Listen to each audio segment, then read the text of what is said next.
Tu veux savoir comment on fait de la soudure à la forge?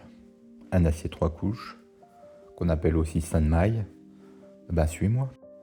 Pour les couches extérieures, j'utilise du fer peutelé. On appelle ça du vieux fer. Je prends un cerclage de roues ancien.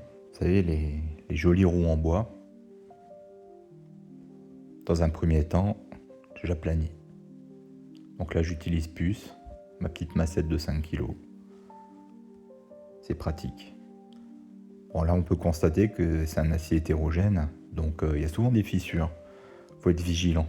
Donc quand on forge cet acier, les fissures s'agrandissent et on peut les couper. Voilà, j'utilise un tranché d'enclume.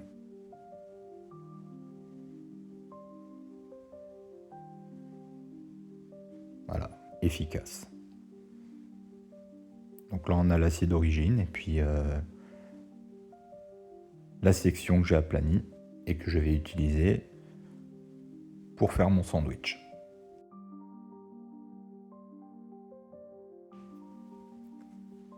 Il faut bien polir les surfaces pour que la soudure à la forge soit efficace. Donc j'utilise d'abord un grain 80 et ensuite je le passe au 240. Ensuite je soude les 3 couches ensemble. Au milieu j'utilise un acier 1095. Il y a à peu près 1% de carbone, c'est du solide. Quelques traits de soudure histoire que la trousse tienne bien et ça suffit.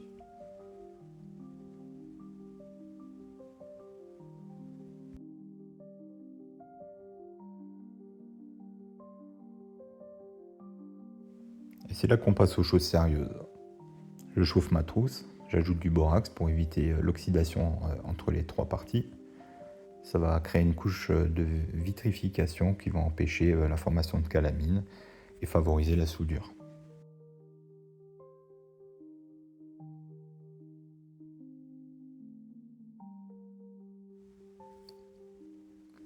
On monte à température, aux alentours de 1200 degrés. Dans le jargon, on appelle ça le blanc suant. C'est une couleur blanche assez vive, avec comme des petites gouttelettes, comme si l'acier transpirait.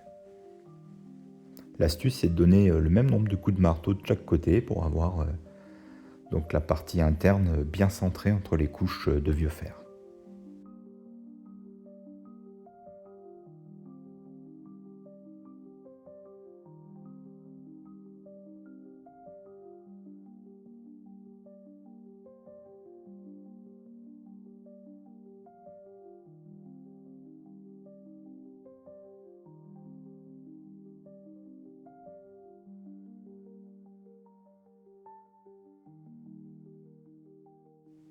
Ensuite, je coupe ma trousse en deux, je polis les tranches et je les plonge dans le perclos pour vérifier la soudure.